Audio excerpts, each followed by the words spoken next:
अपने बस में ये गाड़ी जो कि लग्जरी ऑफर कर रही है, कोई भी कार के करीब भी नहीं आती। ये BMW i7 Rogue का 23 मॉडल।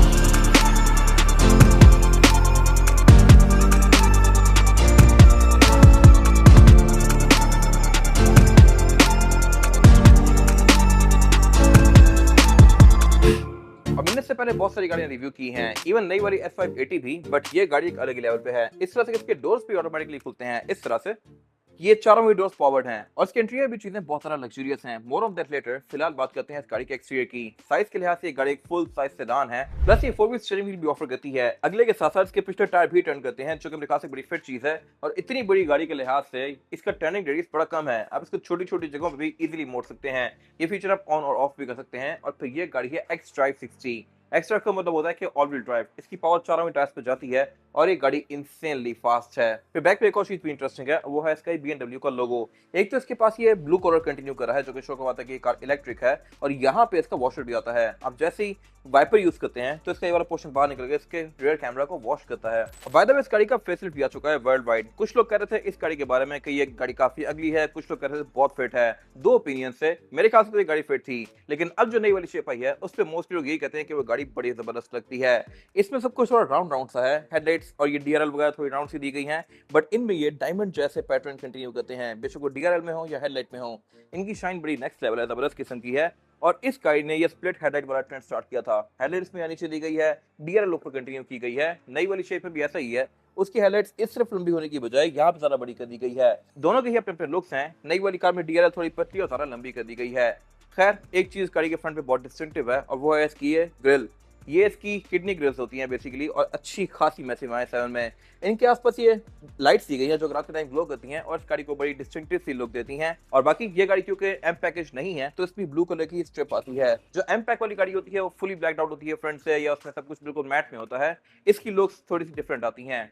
ओवरऑल ये एलिगेंस और स्पोर्टीनेस का मिक्स एंड मैच है। और जहां तक 12 फीचर्स की, तो इसके फ्रंट पे पार्किंग सेंसर्स भी आते हैं, फ्रंट पे ये फ्रंट कैमरा भी आता है और इसके लिए अलग से डेडिकेटेड वॉशर भी आता है। फिर ये गाड़ी है भी अच्छी खासी मैसिव फ्रंट पे। बोर्ड इसका काफी ये स्लोपिंग सा है और सही बड़ा सारा है, बट इसमें कट लाइन सिर्फ ये दी गई है। फेसिस के बाद यहाँ पे कट लाइन काफी स्ट्रॉन्ग कर दी गई है। अब ये गाड़ी 2022-23 में आई थी शेप, लेकिन इसके साथ खड़ी हुई है ये वाली गाड़ी। ये से कह रहे हो कि सिर्फ 20 साल ही पुरानी है, बट बहुत सारा डिफरेंस है इन गाड़ियों में। ये गाड़ी भी काफी ज्यादा इक्विप थी, लेकिन अगर आज आप ये गाड़ियां देखें तो ये कोई खास अच्छे से एज नहीं कर रही। और विंड स्क्रीन इसमें कैमेलियन टिंट के साथ आती है कंपनी से ही। अगर आप इससे एक जनरेशन पीछे भी चले जाएं 2019-20 वाली शेप पे, तो वो गाड़ी भी इससे थोड़ी ऑब्सोलीट लगती है। ये गाड़ी लिटरली एक लीप फॉरवर्ड है। रेड लुक भी इस गाड़ी का सही जॉइंट है, हर चीज यहाँ पे सही बोस्टर्ड है। यहाँ पे कोई बॉडी किट्स या स्पॉइलर वगैरह नहीं लगे हुए, बट स्टिल ये गाड़ी सही जॉइंट लग रही है।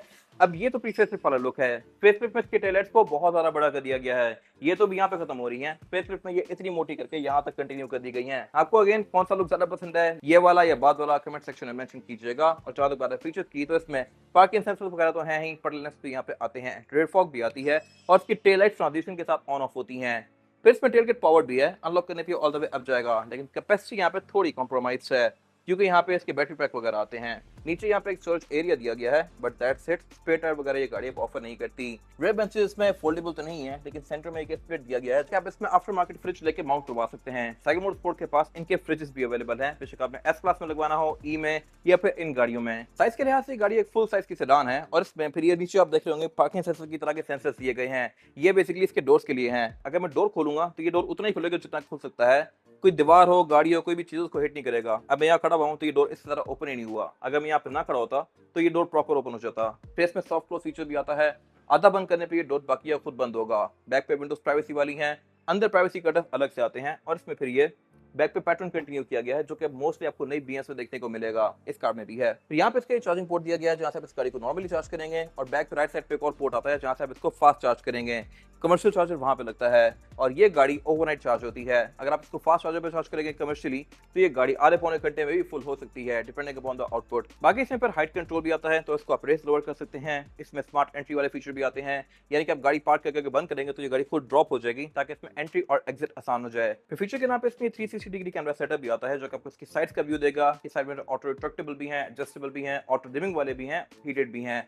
फिर इसमें पैनोरामिक रूफ भी कंटिन्यू करती है, जो कि बेसिकली मून रूफ है, ओपन नहीं होती, इसमें कोई स्प्लिट नहीं है। लेकिन इसमें भी एड ऑन फीचर आते हैं, ये भी अपग्रेडेड है, सिंपल वाली नहीं है। किस तरह से मैं आगे कवर करूंगा। और ये रहा इसका फास्ट चार्जिंग पोर्ट। खैर जो इस पे टायर्स आते हैं ये भी स्टैगर्ड हैं। अगले कम चौड़े, पीछे जरा चौड़े। अगले का साइज है 255, पीछे है 285।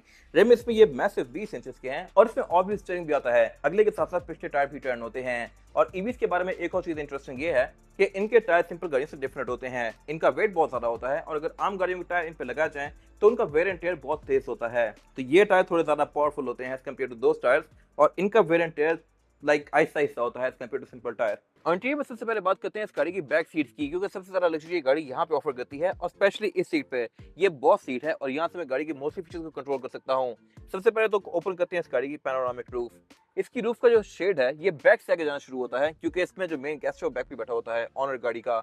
और इसकी जो रूफ है मैंने बताया था कि अपग्रेडेड है, तो अपग्रेडेड इस तरह से है कि इसकी रूफ के अंदर ये एम्बिएंट लाइटिंग कंटिन्यू करती है। ये हर गाड़ी में नहीं आती, इसके लिए आपको एक्स्ट्रा पैसे पे करने पड़ते हैं, इसमें किए गए हैं। और एम्बिएंट लाइटिंग जो गाड़ी की है ये उसके हिसाब से एडजस्ट करती है। इंटीरियर की ऑरेंज है, इसकी रूफ की ऑरेंज हुई भी है, मैं चेंज करूंगा तो ये भी चेंज होगी। और ये जो बीच में सेंटर में स्क्रीन है इतनी बड़ी, ये बेसिकली इसका रेड थिएटर है। इसको मैं यहीं से रोल डाउन कर सकता हूँ इस तरह से बैठ के। ये ऑब्वियसली इलेक्ट्रॉनिकली ऑपरेटेड है। इसको रोल डाउन करने के लिए सीट्स आगे करनी पड़ती हैं। अब सीट्स आगे हैं और ये आगे इसकी 31 इंचेस की 8K स्क्रीन। यस, मोस्टली लोगों के घर में टीवी 4K होते हैं, इस गाड़ी में बैक पे 31 इंच की स्क्रीन है जो कि 8K है। और यहाँ पे नीचे कैमरा भी लगा हुआ है जहाँ से मैं वीडियो कॉलिंग वगैरह भी कर सकता हूँ। फिर इसके साथ मैं PS वगैरह कनेक्ट करके यहाँ पे PS भी कर सकता हूँ। और जैसे मैं ये स्क्रीन नीचे करता हूँ, जो पिछला ब्लाइंड है ये रोल अप हो जाता है ताकि इसकी रोशनी से पिछली गाड़ियाँ डिस्ट्रैक्ट ना हो। और ये पैनल इटसेल्फ भी अच्छा खासा महंगा होगा, ये टच सेंसिटिव भी है और इसकी स्प्लिट स्क्रीन को मैं अपने हिसाब से एडजस्ट भी कर सकता हूँ। पूरी स्क्रीन मैंने लेफ्ट पे रखी है तो लेफ्ट पे कर सकता हूँ, अभी ये सेंटर में है।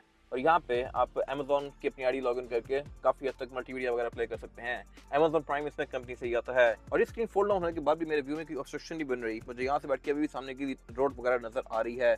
इसके अलावा स्क्रीन इसके डोर्स में भी आती हैं और गाड़ी के मोस्टली फीचर्स को मैं यहाँ से यूज करूंगा। मैंने ड्राइव मोड चेंज करने हैं तो वो भी यहाँ से चेंज कर सकता हूँ। जैसे मैं इसको एक्सप्रेसिव में करूंगा तो ये गाड़ी बैक पे और फ्रंट पे भी मसाज शुरू कर देती है। जिस सीट पे बंदा बैठा हो सिर्फ वहाँ का मसाजर ऑन होगा, हर सीट का ऑन नहीं हो जाएगा। इसके साथ एम्बिएंट लाइटिंग चेंज हुई है यहाँ की भी और पैनोरामिक रूफ की भी। इस रूफ के अंदर लाइट्स ये ब्लू और येलो हो गई हैं, पहले ये ऑरेंज में थी। इसके अलावा सीट्स वगैरह मैं यहाँ से एडजस्ट कर सकता हूँ। ब्लाइंड्स वगैरह फोल्ड अनफोल्ड यहाँ से किए जा सकते हैं और क्लाइमेट कंट्रोल की भी यहाँ पे अलग अलग जोन्स दी गई हैं। फिर इसके दोनों ही रेयर सीट्स हीटेड के साथ साथ कूल भी हैं, ये अगेन बड़ी फिट चीज़ है। और एयर वेंट्स मिरर पैसेंजर्स के लिए यहाँ पे भी आते हैं, पाँव पे भी आते हैं और सेंटर में भी आते हैं। और ये स्क्रीन दोनों ही डोर्स में आती हैं, लेफ्ट और राइट पे। इसके अलावा बैक पे इसमें साउंड सिस्टम भी सही प्रीमियम है पॉवर एंड विल्किंस का, और ये भी ग्लो करता है रात के टाइम। आपको देख के आइडिया हो रहा होगा कि इसमें लाइट चल रही हैं। फिर इसके अलावा ऊपर यहाँ पे ये माइक्स दिए गए हैं पीछे और यहाँ पे ट्विटर्स दिए गए हैं जो कि ऑडियो एक्सपीरियंस को और बेहतर बनाते हैं। फिर यहाँ पे एयर बैग्स, ये सारी चीजें तो आती ही हैं। फिर इसमें जो ये पिलोस हैं ये भी सही प्लश सी फीलिंग देते हैं आपको, सॉफ्ट सी। फिर इसकी जो ये बॉस सीट है इसमें एक जीरो ग्रेविटी वाला फंक्शन भी आता है। मैं सिंगल टैप से फ्रंट सीट को मैक्सिमम आगे कर सकता हूँ और अपनी सीट को मैक्सिमम लिटा सकता हूँ। अब इसका ये प्रोसेस स्टार्ट हो गया है। फिलहाल बात करते हैं बाकी चीज़ों की। सेंटर में इसमें वायरलेस चार्जर दिया गया है जहाँ पर अपना फोन रख के चार्ज कर सकते हैं। और चार्जिंग के लिए इसके पोर्ट्स यहाँ सीट के पीछे भी आते हैं। ये सीट उसी पोर्ट्स दिए गए हैं जहाँ से आप आईफोन या मोस्टली एंड्रॉइड वगैरह चार्ज कर सकते हैं। फिर सेंटर कंसोल भी इसका स्पेस के लिहाज से डिसेंट है। 2 पावर आउटलेट यहाँ भी दिए गए हैं, तो कुल मिला के यहाँ 5 चीज़ें हैं जिससे आप फोन को चार्ज कर सकते हैं। 2 इधर और फिर एक यहाँ पे वायरलेस चार्जर। एयरवेंट सेंटर में तो आता ही है और ये सीट में ये भी एडजस्ट हो रही है। अब ये एक मसाजर चेयर वाली मुझे फीलिंग दे रही है। सीट मसाज भी कर रही है, हीटिंग या कूलिंग भी करती है आपकी मर्जी के मुताबिक। जगह जगह से एयरवेंट्स मेरे ऊपर हवा थ्रो कर रहे हैं। और अब मेरे पाँवों के लिए प्रॉपर यहाँ पे कि फुट स्टेप भी डिप्लॉय हो गया है जहाँ पर आप मैं अपने पाँव वगैरह रख के रेस्ट कर सकता हूँ। आप लिटरली गाड़ी में इस लग्जरी में ट्रैवल कर सकते हैं मोटरवे पे, और ये चीज़ रेंज रोवर्स में भी नहीं मिलती आपको। मेरे ख्याल से अपने प्राइस पॉइंट पे इतनी लग्जरी कोई भी गाड़ी ऑफर नहीं करती। आपको इतने में लैंड क्रूजर वगैरह मिलती हैं और वो लग्जरी में इससे आधी भी नहीं है। आप मोटरवेज पे 120 पे अगर ट्रैवल कर रहे हो तो फिर आपकी बारिश हो रही होगी, सामने आके 31 इंच की स्क्रीन होगी और आप इस तरह से लग्जरी में एंजॉय करते हुए मसाज करवाते हुए जा रहे होंगे। तो मेरे ख्याल से 6 करोड़ रुपए पे ये चीज़ें टोटली जस्टिफाइबल हैं। एक और चीज़ इंटरेस्टिंग है वो ये है कि इसके जो ये आर्म रेस्ट हैं ये वाले भी और ये वाले भी, अगर आप हीटिंग ऑन करें तो ये गर्म भी होते हैं सर्दियों में। आपका हाथ जहाँ जहाँ भी लगेगा आपको कोजी सी फीलिंग आएगी। फिर इसकी जो स्क्रीन है ये अगली सीट के हिसाब से एडजस्ट करती है। और डिग्गी से मैंने आपको दिखाया था कि पोर्शन इसका ओपन होता है, तो पोर्शन खुलता है यहाँ पे आके। और अगर आप फ्रिज वगैरह यहाँ पे लगाते हैं तो उसको आप इधर से ही बैठ के इस तरह से एक्सेस कर सकते हैं। और अब बात करते हैं ड्राइविंग सीट की। यहाँ भी लग्जरी है लेकिन वो अलग ही लेवल है। खैर जहाँ तक बात है यहाँ की, तो इसमें स्टीयरिंग व्हील से अनकन्वेंशनल आता है ये 2 स्पोक की। फेसलिफ्ट में तो यहाँ पे गेम बिल्कुल ही डिफरेंट कर दी गई है, बट ये भी काफी डिसेंट इंटीरियर है। इसमें जो मल्टीमीडिया और ये मीटर है, ये सिंगल ही पैनल है जो कि इस तरह से एंड टू एंड कंटिन्यू कर रहा है, और इसके बॉर्डर्स भी काफी पतले दिए गए हैं। ऑब्वियसली ये टच सेंसिटिव है और गाड़ी के मोस्टली फीचर्स को आप स्क्रीन से यूज करेंगे। बटन्स पहले 7 सीरीज में बहुत आया करते थे, बट यहाँ से मोस्ट चीजें निकाल दी गई हैं। इवन एयर वेंट तक भी इसके बिल्कुल मिनिमलिस्ट कर दिए गए हैं। यहाँ पे हल्का सा बीच में गैप है जहाँ से आप हवा थ्रो करती है, और इनका ओपन क्लोज भी इलेक्ट्रॉनिकली करेंगे इस तरह से। इवन इसका जो ये ग्लव कंपार्टमेंट है वो भी आप इलेक्ट्रॉनिकली खोलेंगे इस तरह से, और ये सही लग्जरियसली ओपन होता है, ये नहीं कि एकदम से नीचे आ जाए। इसकी खुलने की आवाज तक नहीं आती। फिर फीचर्स के लिहाज से ये गाड़ी काफी इक्विप्ड है। सीट्स में हीटिंग है, मसाजिंग है, कूलिंग है, इलेक्ट्रॉनिकली एडजस्टेबल है, मेमोरी वाले फंक्शन आते हैं। पैनोरामिक रूफ भी यहाँ तक कंटिन्यू करती है। और इसके अलावा सबसे मजे की चीज है इस गाड़ी की एम्बिएंट लाइटिंग। ये तो मोस्टली गाड़ियों में बाहर ही है, लेकिन इसकी डिफरेंट इस तरह से है कि ये बहुत ही बढ़िया ग्लास का पैनल दिया गया है जो कि डायमंड वाली शेप देता है। प्रिज्म जैसी फीलिंग है इसकी, और ये काफी ब्राइट ग्लो करता है इस तरह से। हेडलाइट पे ये इस तरह से जल रहा है। ड्राइव मोड के साथ चेंज करता है, और जैसे ही मैं इसको स्पोर्ट्स मोड में करूंगा तो ये एम पैकेज वाली थीम देगा इस तरह से। अब इसका मोस्टली एम्बिएंट लाइटिंग वाला एरिया रेड हो गया है, और इसकी एम्बिएंट लाइटिंग को आप अपनी मर्जी के हिसाब से ब्राइट या डल भी कर सकते हैं इस तरह से। अभी ये 2 टोन में है एम पैकेज वाली थीम में। फिर इसका डोर भी सही लग्जरियस है, और इसकी सबसे मजे की चीज ये है कि आप इसको इलेक्ट्रॉनिकली ओपन और क्लोज कर सकते हैं। चारों ही डोर्स के लिए बटन दिए गए हैं। फ्रंट के जो डोर्स हैं इनको आप यहाँ से ओपन क्लोज करेंगे, और ये डोर ओपनर इलेक्ट्रॉनिक है। फिर डोर पे एक और बटन दिया गया है सेंटर में, जिससे आप इसको नॉर्मली ओपन करेंगे, और फिर इसके नीचे भी एक लैच दिया गया है जिससे आप इसको मैनुअली ओपन करेंगे। अगर गाड़ी की बैटरी डेड हो जाए तो इसका सबसे नीचे जो लैच दिया गया है ये इसको मैनुअली खोल सकता है तार से। इसके जो फिर अगले स्पीकर्स हैं ये भी रात के टाइम ग्लो करते हैं। इसके ऊपर जो मैश है ये सिल्वर में दी गई है, हर गाड़ी में डिफरेंट होती है। और डैशबोर्ड की वाइब भी इसकी सही स्पेशियस और खुली सी आती है। फिर इसमें ड्राइवर और पैसेंजर के लिए फ्रंट पे भी वायरलेस चार्जर दिया गया है। सेंटर में ये वाला पैनल भी काफी इंटरेस्टिंग है। इसमें जो ये पैड दिया गया है जहाँ से आप गाड़ी के मोस्टली फीचर्स के बीच में नेविगेट करेंगे, ये भी पूरा डायमंड शेप का है। और गेयर सेलेक्टर इसमें ये रहा इतना सा। मोस्टली गाड़ी में गेयर सेलेक्टर बड़े आते हैं, रोटरी डिजाइन में आते हैं, सब्सटेंशियल से होते हैं, बट इसमें ये बिल्कुल मिनिमलिस्ट सा रखा गया है।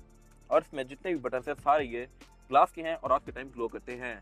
फिर इसके जो ये सेंटर कंसोल की आर्म रेस्ट वगैरह है ये भी हीटेड है। अगर मैं हीटिंग ऑन करूंगा तो ये भी गर्म होंगे, और ये आर्म रेस्ट जो डोर के हैं ये भी गर्म होंगे। स्पेस के लिहाज से ये बस ठीक है। पावर आउटलेट इसमें यहाँ पे भी आते हैं। लुक्स के लिहाज से ये स्टीयरिंग भी खूबसूरत है, बट फेसलिफ्ट में इसकी गेम बिल्कुल डिफरेंट कर दी गई है। आपको ये लुक ज़्यादा पसंद है या फेसलिफ्ट वाला, कमेंट सेक्शन में मेंशन कीजिएगा। गाड़ी के मीटर की मोस्टली चीज़ों को आप यहाँ से कंट्रोल करेंगे, और इसमें एक बटन कम है as compare to M pack वाली कार, वो है बूस्ट वाला बटन। एम पैक में यहाँ पे एक बूस्ट का बटन आता है। खैर बाकी जहाँ तक बात है मीटर की, तो ये डिस्प्ले सही हाई क्वालिटी है, और आप इसकी थीम्स को काफ़ी हद तक चेंज कर सकते हैं इस तरह से।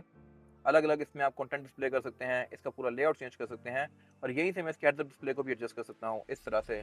और इसमें हेडअप डिस्प्ले भी सही ब्राइट आता है। इसकी आप थीम्स को भी चेंज कर सकते हैं, और ये है भी काफी बड़ा। ऑब्वियसली आप इसको इनेबल डिसेबल कर सकते हैं अगर ये आपको डिस्ट्रैक्ट करता है तो। इसके हेडलाइट का कंट्रोल भी इलेक्ट्रॉनिक है। ये मेरे ख्याल से मैनुअल रहता तो ज्यादा बेहतर था। कभी कभार ये जमाने पे ऑन होती हैं, कभी नहीं होती, इसके लिए आपको थोड़ा यूज टू होना पड़ेगा। फिर इसके डोर्स में जो कंट्रोल वगैरह दिए गए हैं ये भी काफी यूजफुल है। जो ये वाला बटन है इसको आप टैप करके गाड़ी की सीट के फीचर्स को मोस्टली यहाँ पे निकाल सकते हैं। जैसे मैं टैप करूंगा तो यहाँ पे मुझे sun blinds, automatic doors, massaging seats वगैरह फंक्शन शो होने शुरू हो जाएंगे, और स्क्रीन से मैं गाड़ी के किसी भी डोर को यहीं से कंट्रोल कर सकता हूँ, या फिर सारे के सारे डोर्स को इकट्ठा ओपन और क्लोज भी यहीं से कर सकता हूँ। अब यहाँ से अगर मैं बैठ के चाहूँ कि मैंने पिछले डोर को ओपन करना है, किसी गेस्ट को बिठाना है, तो वो डोर मैं यहीं से ओपन करके यहीं से क्लोज भी कर सकता हूँ। और ये डोर ऑब्वियसली ओपन भी उतना होगा जितना होना चाहिए, बाहर ही किसी ऑब्स्टेकल को हिट नहीं करेगा। ये मेरे खास से बड़ी फिट चीज़ है, और आपको मोस्टली गाड़ी में देखने को नहीं मिलती। और जहाँ तक बात है इसके अंडर सिचुएशन की, ये सारा एरिया ब्लैंक है, बंद है, और इसकी वजह यह है क्योंकि इसमें इंजन नहीं है। इसी बॉडी में इंजन वाली गाड़ियां भी आती हैं, तो ये गाड़ी ग्राउंड अप ईवी बनने के लिए बिल्डिंग की गई थी, और इसलिए यहाँ पे कंपोनेंट्स हैं, वरना मोस्टली गाड़ियों में ईवीज में यहाँ पे फ्रंक आता है। ये गाड़ी 0 to 100 अंडर 4 सेकंड करती है, जो कि इंसेनली फास्ट है। और इसके अलावा ये गाड़ी तकरीबन सिंगल चार्ज में 500 की रेंज आपको इजीली दे सकती है। कंपनी क्लेम करती है 620 की, बट 500 रियलिस्टिक है। चार्ज ये गाड़ी ओवरनाइट होती है, अगर आप इसको फास्ट चार्जर पर चार्ज करें तो ये 1-1.5 घंटा ले सकती है। और बाकी मेंटेनेंस के लिहाज से ये गाड़ी बिल्कुल फ्री है। इसमें कोई खास मेंटेनेंस नहीं होती, सिर्फ रूटीन चेकअप्स होते हैं, और इसके अलावा ब्रेक पैड चेंज होते हैं या फिर इसके टायर चेंज होते हैं, एंड दैट्स इट। बाकी ये गाड़ी लाइक प्लग एंड प्ले वाला सीन है इसका। यही वजह है कि पाकिस्तान में बहुत ज़्यादा इन होती जा रही है, और ईवी पे टैक्सेस भी कम होते हैं, और तब ये गाड़ी तकरीबन 6-7 करोड़ के आसपास होती है। ये गाड़ी 23 मॉडल है, 24 की इंपोर्ट है, 5 ग्रेड की है, और बिल्कुल as good as brand new है। सिर्फ 5,000 किलोमीटर ड्रिवन है, और इसकी डिमांड है 6 करोड़ 20 लाख रुपए है ये। और इसके अलावा बीएम की और भी काफी सारी सीरीज या मर्सिडीज में हमारे पास S580 वगैरह भी अवेलेबल है। और अगर आपने इनके बारे में कोई इन्फॉर्मेशन लेनी है तो आप दिए गए नंबर पर कॉल कर सकते हैं। ये गाड़ी सेकंड मोटरस्पोर्ट के पास अवेलेबल है। अगर आपको वीडियो पसंद आई है तो उसको लाइक जरूर कीजिएगा, चैनल को सब्सक्राइब भी कर लीजिएगा, और अगर आपके पास इस गाड़ी से रिलेटेड कोई भी राय है तो उसको कमेंट सेक्शन में शेयर भी जरूर कीजिएगा, ताकि वो लोग जो ये गाड़ी लेने वाले हैं वो आपकी राय से फायदा उठा सकें। अपना ख्याल रखिएगा। Thank you.